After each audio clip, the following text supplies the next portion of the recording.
The peak is shrouded in fog. It's the aftermath of one of the most violent storms to hit the area in months. A search helicopter powers through the mist, scouring the region for a pair of hikers from Tokyo who set out the day prior and haven't been seen or heard from since. This hunt has been ongoing for hours, sunlight dwindling as search teams comb every crevice, yet find no trace of anyone around. But as nightfall takes its grip, enveloping the area in complete blackness, suddenly, something strange enters their view. Just south of Mount Asahidake, a crudely constructed, massive SOS sign beckons from a clearing. It's undeniable that the missing hikers have made this, and it's a damn good thing they did, because with conditions like these, finding them otherwise would have been nearly impossible. The team swarms the area with newfound hope that these hikers just might be hiding nearby.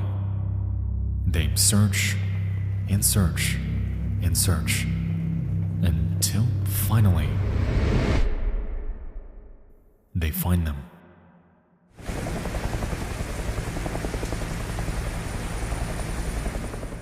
About a mile north, the two men emerge from a cave.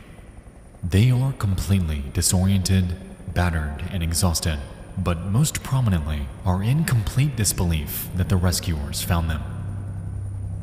As they're pulled up into the aircraft, the search team reassures them that they're gonna be okay before commending them on their efforts while out there.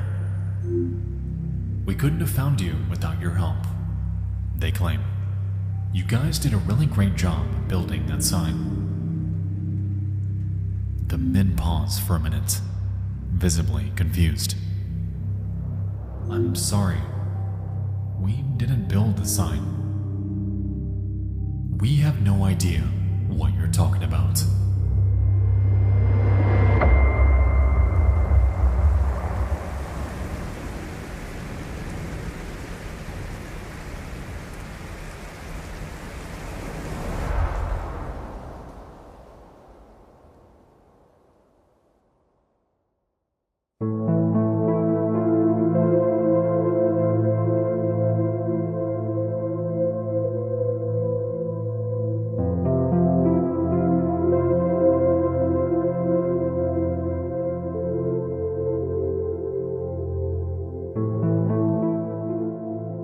You know, I'll admit, the island of Hokkaido is beautiful. It's a landscape adorned with volcanic mountaintops, trails with serene views, and a multitude of steam vents giving the area an almost dreamlike aesthetic. It's no wonder that it's one of the most popular hiking spots in Japan, as no matter what time of year you go, you're bound to have an experience you'll never forget. From the summit of Mount Asahidake, it was 2.6 miles directly south where the SOS sign awaited. Resting in a relatively flat wetland, it was constructed with 19 cleanly cut birch tree logs, each measuring at around 16 feet long. Interestingly, the deviation down here is considerably longer than the main hiking trail on the mountain, making its existence entirely perplexing. As far as it's known, there are no trails south of this mountain, implying that whoever built it had to have made their diversion from the north. A detour littered with steep cliffs, a dense forest, and even the turbulent Chubetsu River.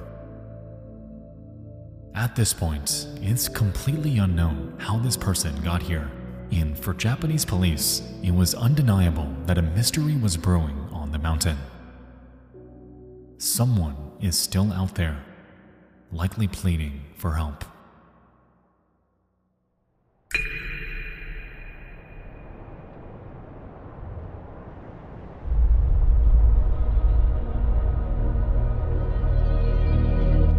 One day later, a second team is dispatched to probe the area for any signs of hikers in distress, this time with emphasis on the wetland the sign sits in. And while they all held out hope of finding someone still alive, unfortunately, just a few short hours into their search, they'd uncover quite the contrary. Hidden near the SOS sign are scattered human remains covered in bite marks from wildlife, and nearby, a backpack containing various items. A Sony Walkman, 4 cassette tapes, toothpaste, a bar of soap, and a towel. At first glance, it's obvious that the belongings in the human bones are connected. However, a curious question lingered in everyone's mind. How did this person with enough energy and strength to build an SOS sign out of 19 massive logs allow themselves to die in nature? For the rescue team, nothing further was discovered that day. For what it's worth, though, this seemed like a pretty open and shut case. Locals have claimed that the weather on this mountain is volatile, with thunderstorms rolling in with hardly any notice. Perhaps this person got turned around, mistakenly made their way down here, and spent their final days awaiting help that never came. The sight at the SOS sign and the story it tells is grim, but all things considered, this case, again, seemed relatively straightforward. Someone passed away here and built an SOS sign before it happened. The only question really was, who was it? And how exactly did they get here?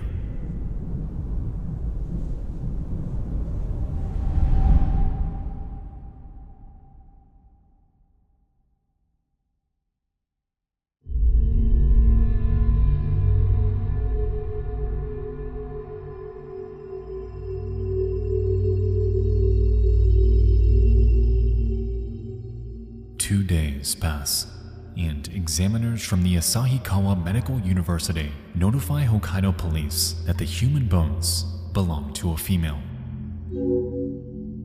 Reportedly, she was about 5 foot 3 inches tall, had type O blood, was somewhere between 20 and 40 years old at the time of her death, carried bone fractures in multiple locations, and died within the span of 1 to 3 years prior.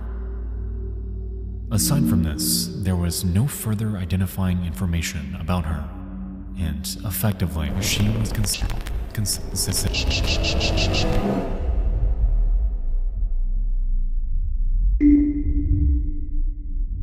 Something is wrong. This doesn't make any sense at all.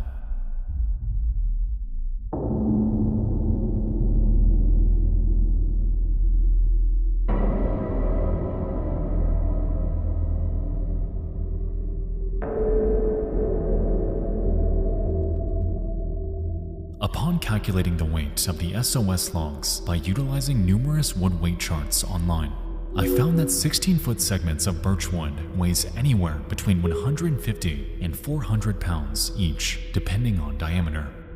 Multiply this by the 19 segments this sign is comprised of, and we have a whopping total range of 2,850 and 7,600 pounds of total weight making up this sign.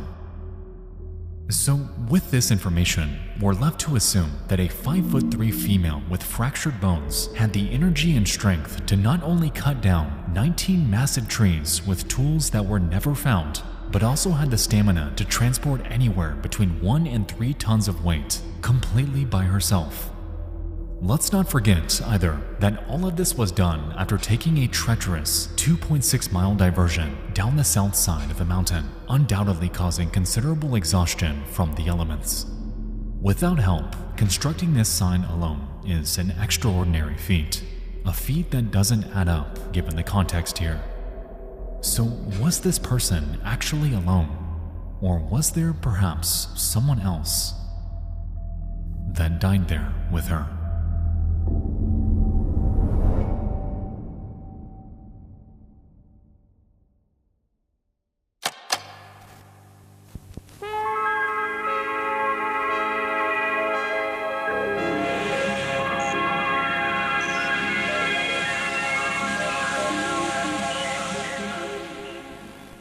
Alright guys, before we continue down the rabbit hole, I'd like to tell you about tonight's video sponsor, Incogni. Alright, so it seems like nearly every year now, I read about yet another data breach. I mean, just last month, millions of social security numbers were exposed in a massive hack. Your information is potentially out there, exposed to hackers who could use it to open up credit cards, buy a car. They could be you, approving purchases that you have no knowledge about. It goes without saying that the implications of this are horrifying, which is exactly why I use Incogni. Incogni is a service that actively safeguards your information through an intuitive dashboard that shows you how many data brokers have your information and if you've been affected by any data breaches. After signing up and giving them permission to work for you, their team gets at it, immediately scouring the internet for any traces of your info online while demanding its removal whenever it's found. Go to incogni.com/Nexpo and use code NEXPO for an exclusive offer of 60% off. Once again, that's incogni.com/Nexpo and use code NEXPO or click the link below to take your personal data off the market. Thank you so much to Incogni for sponsoring tonight's video. Now let's get back to it.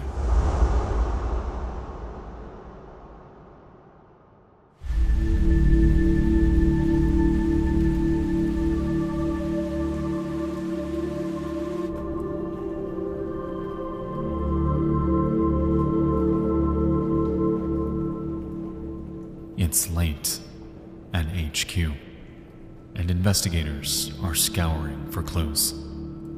Of everything they uncovered, the cassette tapes seem to be the most promising lead on uncovering the identity of this woman.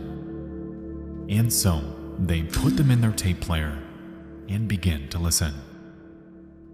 As they play, they're met with musical tracks taken from various anime TV shows.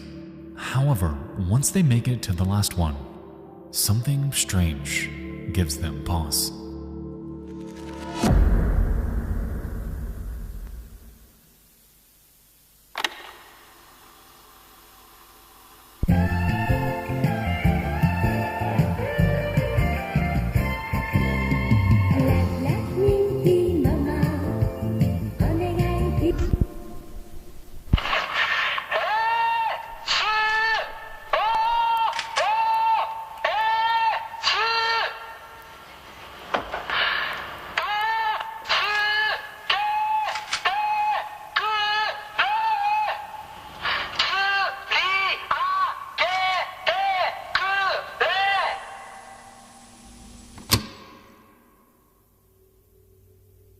Despite the bones being female, the voice on this recording, clearly in distress, belongs to a man. And the translation: SOS, help me. I'm stuck on the cliff. SOS, help me. I'm at the location where I first met the helicopter. The Sasa is deep and I can't climb up. Please pick me up here. Interesting.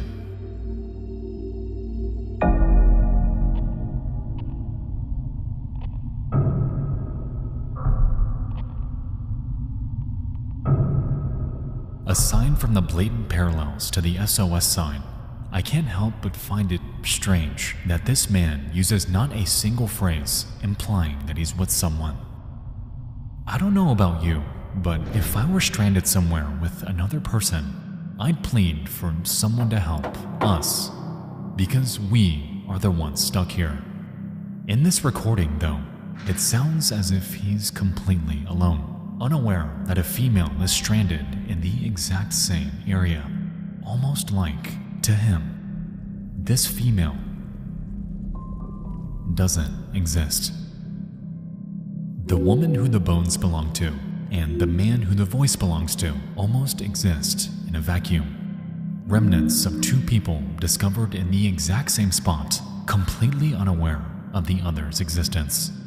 The only thing tying them together, an SOS sign nearly impossible for one person to build, and whispers of an agonizing death. A sight of demise that we are years too late with uncovering.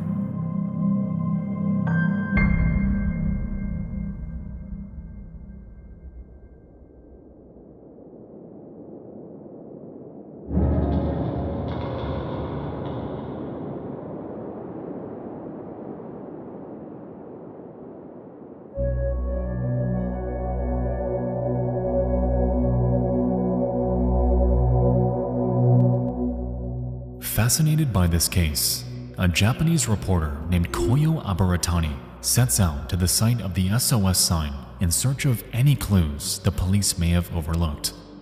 While uncovering anything new was one hell of a long shot, surprisingly, after they dug through some tree roots, they actually uncovered something. Just 165 feet north of the SOS sign and hidden under foliage was a large hole containing various belongings. 2 cameras, a notebook, and most prominently, a license. This ID belonged to a man named Kenji Iwamura, someone from Kanan City in southern Japan, over 800 miles south. This discovery was massive because for all anyone knew, this was bound to be their guy. I mean, this had to have been the voice on the recording, right? And of course, this man must have been associated in some capacity with the female bones found at the same site. While she may be, up to this point, still unidentified, at the very least, those investigating this case finally had a name. Kenji Iwamura.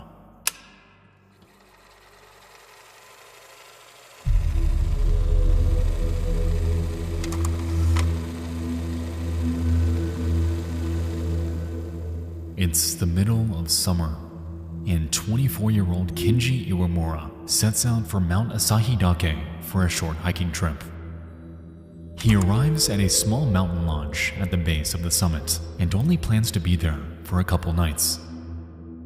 Later on, he informs the hotel owner that he's embarking on a hike, ignoring warnings of a storm that would hit the area that night.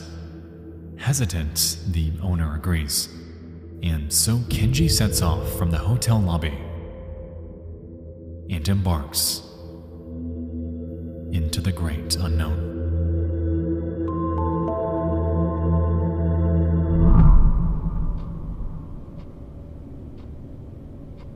As time ticks by, the sky darkens. The hotel owner becoming increasingly anxious and with no way to contact him to confirm how he's faring in this unstable weather. Hours pass without a word from him. The storm comes and goes. The clock approaches. Days pass without a word from him. Weeks come and go. Kenji Iwamura never turned up. He was never seen again.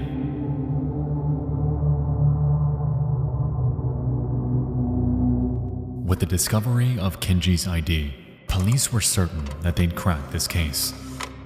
Reportedly, determining gender from bone fragments isn't always accurate, and for all they knew, they had to belong to him. From here, they tracked down and contacted Kenji's family, believing that this was the final piece of verification they needed to close this case.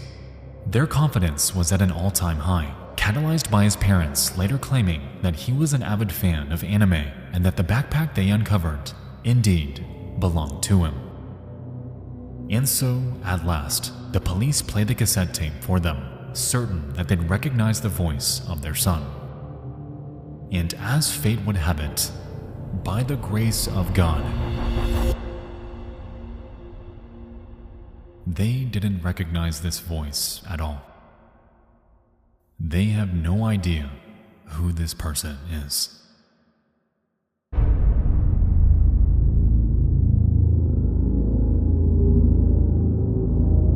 With no evidence of foul play, Hokkaido police, bizarrely, continued to run with their theory that this sign was built by Kenji Iwamura. They cast aside the consensus about the bones, the lack of identification with the voice, and simply ran with it.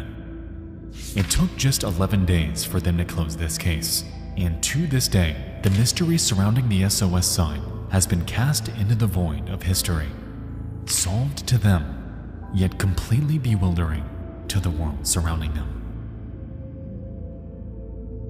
By 1990, the bones were re-examined, and the consensus underwent a surprising change. Reportedly, they never belonged to a woman with type O blood, but rather a man with type A.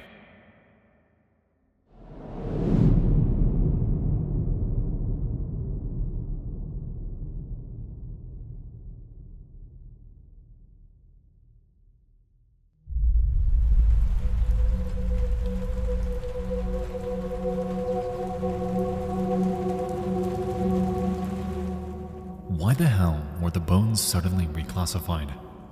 Who was the man recorded on Kenji's tapes? How were these massive trees carried and placed by just one person? And how were these trees chopped down at all? Taking a broader look at the landscape, we've established that the site of the SOS sign was reached by a diversion from the main Mount Asahidake trail. As we've seen, though, multiple hikers have done this. So how have they all made the exact same mistake? So as it turns out, there's an incredibly confusing landmark on the mountain. It's a boulder called Safe Rock, and it's typically used by climbers to orient themselves on their trek, as once you encounter it, you're required to take a right turn to continue your journey to the peak. Bizarrely, however, there sits another identically shaped boulder right next to Safe Rock called Fake Safe Rock.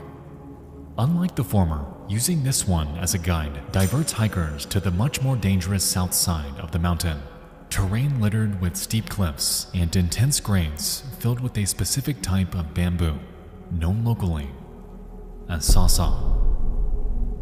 In recent years, Fake Safe Rock has been marked with a rope to signal that you shouldn't follow it.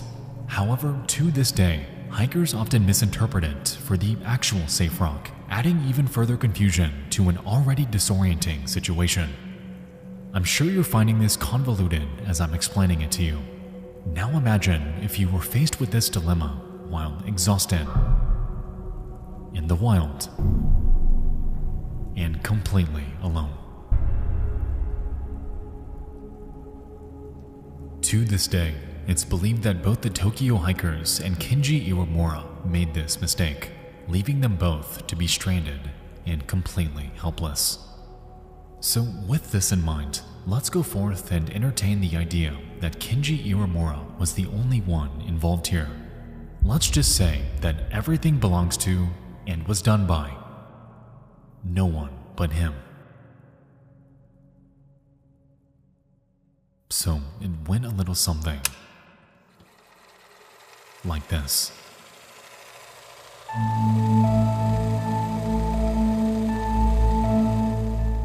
Kenji Iwamura begins his trek from the lodge and makes his way up the Asahidake trail. Because of the impending storm, it's possible that there were few hikers up on the mountain. He makes his journey all the way up before the sky darkens and dense fog rolls in. He encounters the fake Safe Rock, confusing it for the real one, and makes a right turn, leading him south. As the day bleeds by, he begins to panic, the sky darkening as his psyche becomes ever more anxious. He recognizes not a single thing about the path he's on, and it becomes rapidly clear to him that he's venturing nowhere near the summit. Completely turned around and with no other choice, he continues, following some semblance of a path, even though it's only heading down. Is he heading back to camp? Are there any towns in this direction? Where exactly is he going? As hours pass, he becomes more panicked and begins screaming for help, for anyone to hear him. He falls off a cliff on the way down and breaks 2 bones, and so, in immense distress, pulls out his Sony Walkman to record an SOS message and later plays it on repeat to save himself from damaging his voice. As he continues to limp downward, he encounters and crosses the Chupetsu River before eventually landing at his final destination, the flat wetland where he would build the SOS and where the two would inevitably remain.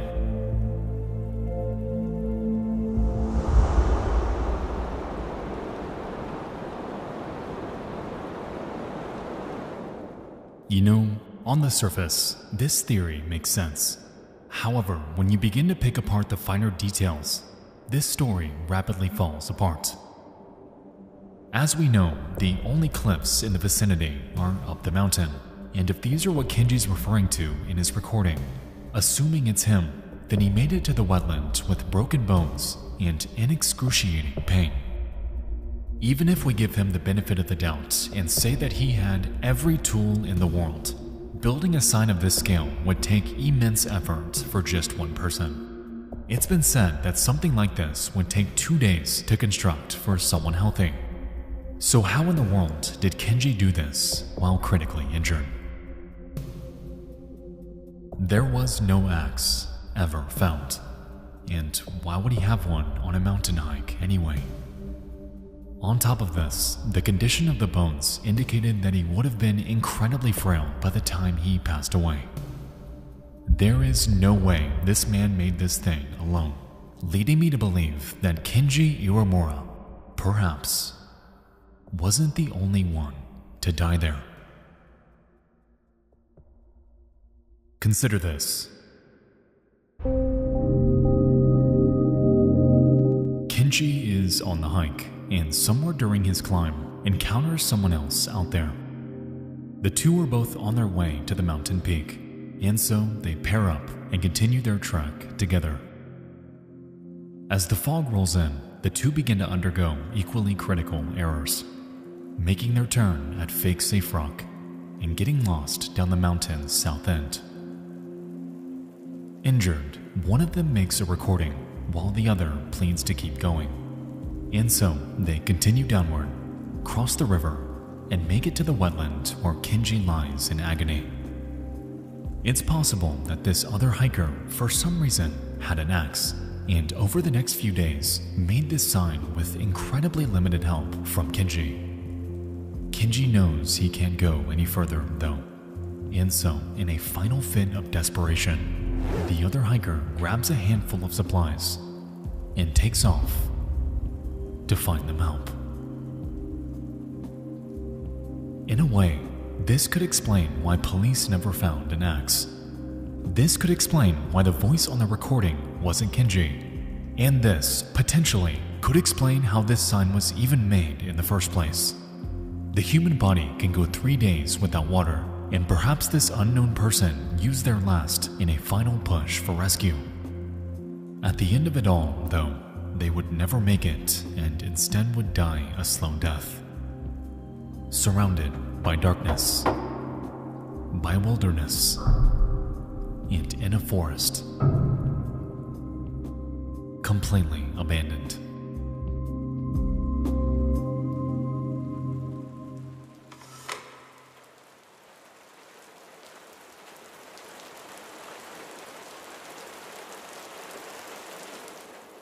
Perhaps their body is still out there, but we just haven't found it yet.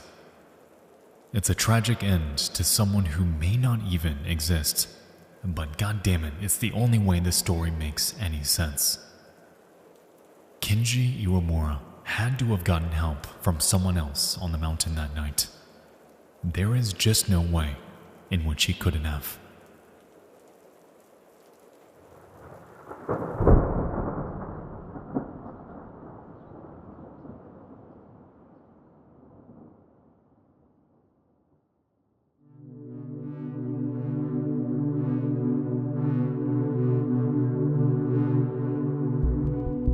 I refuse to believe that there was just one person on Mount Asahidake that night. The circumstances are just too extraordinary for one to pull this off alone. The broken bones, the stranger on the tape, the rapid closure, someone migrating literal tons of weight after vital injuries, everything about this conflicts with the reality of the situation we've been given. These theories, as far-fetched as they are the only way this makes any sense in my brain, and even then, I'm still assuming that someone had an axe, assuming that an entire second person was there, and assuming that this other person died and was never found elsewhere on the mountain. No matter which way we approach this, nothing makes sense without drawing vectors to things that may or may not have happened. And to me, that's what makes this incident so incredibly perplexing. The man on the recording never stated that he was with someone, and even if we assume that Kenji wasn't alone, the only way this story makes any sort of sense, it's almost like the two of them never even knew the other existed. It's like two people encountered the exact same spot, just on completely different timelines.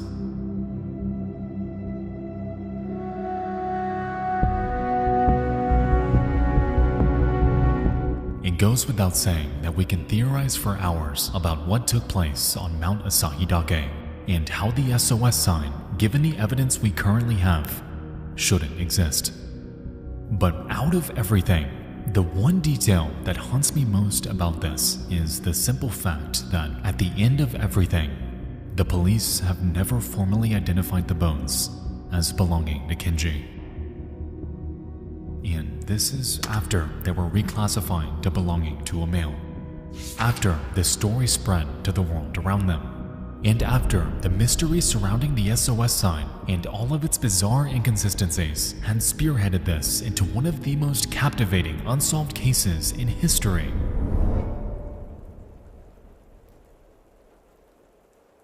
There has never been an official answer as to who the bones belong to. And to this day, nobody knows when the SOS sign was made and who in the world built it.